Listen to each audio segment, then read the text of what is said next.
అందరికీ జేబీఎంలు సావిత్రి 194 సంవత్సరాల జయంతి. మనం ఎన్ని సంవత్సరాలు పోయినా మనం తెలుసుకోవడం అయితే మాత్రం లేదు.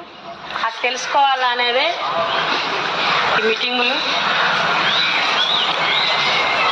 ఆమె ఎన్నో అవమానాలు పడి ఎంతమంది ఆమెను హింసించినా కూడా వాళ్ళ భర్త ఆమెకు సపోర్ట్గా ఉండి చాలా మంది మహిళలను ఈ రోజున ఇంత స్వేచ్ఛగా ఉండడానికి కారణం మన సావిత్రి పూలేనే.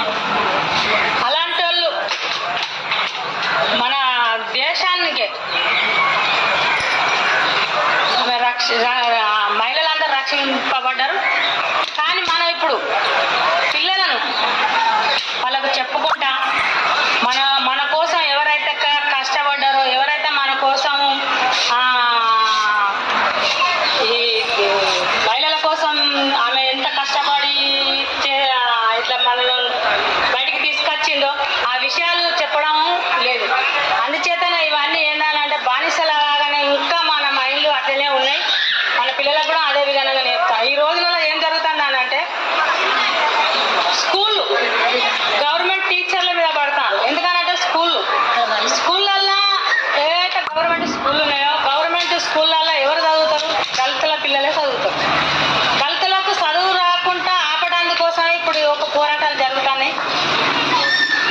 అవి ఆపేయాలని మన బీజేపీ పార్టీ కానీ ఆర్ఎస్ పార్టీ కానీ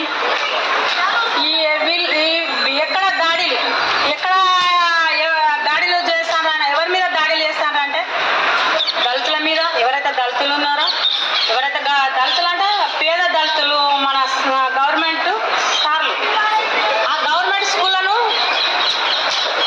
కూలిపోయే అంటే చదువులు చెప్పకుండా ఆపేస్తాంటిగా మొత్తం ప్రయత్నం అయితే జరుగుతుంది. దళితులు ఇంకా వెలుగులోకి రావద్దు. వాళ్ళ పిల్లలు చదువుకుంటారు, ఉద్యోగాలు చేస్తారు, తెలుగుగా ఉంటారు, ఇట్లా పై చదువులకు కూడా వెళ్ళిపోతారు. అవి జాపాలని అంటే మన బుర్రలు పని చేయకుండా చేస్తారు. ఈ రోజున మొన్న 31 తారీఖు నాడు వాళ్ళు కుట్రపూరితంగానే వీటిని ఉండకుండా చేయాలన్నదే వాళ్ళ పట్టుదల అని అర్థమవుతుంది. స్కూళ్ళలో ఎందుకంటే గవర్నమెంట్ స్కూళ్ళలో ఎవరైతే టీచర్లు చదువు చెప్తారో వాళ్ళనే వాళ్ళు అతి దారుణంగా కొడతాను అంటే వాళ్ళే దేవుడు అనేది వాళ్ళే. మళ్ళా అంటే ఇప్పుడు ఏమంటారు మన సాంప్రదాయం అంటే మానవత్వం ఉన్న మనసులో ఏం చేస్తాం? ఒక వ్యక్తిని మనం తప్పు అంటే తప్పు అనాలి, రైట్ అంటే రైట్ అనాలి. అది అనకుండా ఆయనను ఏది అడగకుండానే ఆయన మీద పడి కొట్టడం అని అంటే ఆయన ఒక దళితుడనే కొట్టిళ్ళు. ఒక సార్ ఏం చెప్పాడు పిల్లగానికి? ఉన్నది ఉన్నట్టుగా నేర్పిస్తాడు. అబద్ధం నేర్పించినాక ఆయన సార్ ఎట్లా అవుతాడు? ఈ అబ్బాయి ఎట్లా మంచి వ్యక్తి అవుతాడు? ఆ అబ్బాయికి మానవత్వం ఏం నుంచి వస్తుంది?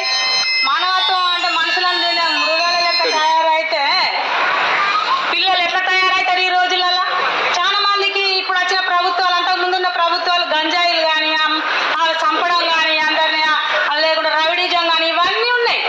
అవన్నీ లేకుండా తీర్చిదిద్దాలంటే పిల్లలకు మానవత్వంతో ఒక సారు స్కూల్లో చెప్పాల్సిన బాధ్యత ఒక విద్యార్థిని తీర్చిదిద్దే బాధ్యత ఎవరికి ఉంటుంది? ఒక టీచర్కి ఉంటుంది. ఆ టీచర్ వీళ్ళు ఏమంటారు అని అంటే గురు బ్రహ్మ అంటారు, గురు విష్ణు అంటారు. చదువు చెప్పిన ఆయన తనతో సమానం అంటారు, దేవునితో సమానం అంటారు. అలాంటి వ్యక్తిని కొట్టినప్పుడు నీకు మానవత్వం ఏడున్నది? నువ్వు మానవత్వం ఏడున్నది? నీకు ఉన్నది అసలు? కావాలని కొట్టినట్టు కాకపోతే మానవత్వం అనే మనుషులు అయ్యే సార్ మీరు కొట్టిర్రా ఏం చేశారని అడుగుతారు. కానీ అడగకుండానే ఆయన మీద దాడి చేసిందంటే వీళ్ళు కావాలని చేసినదే. ఈ రోజున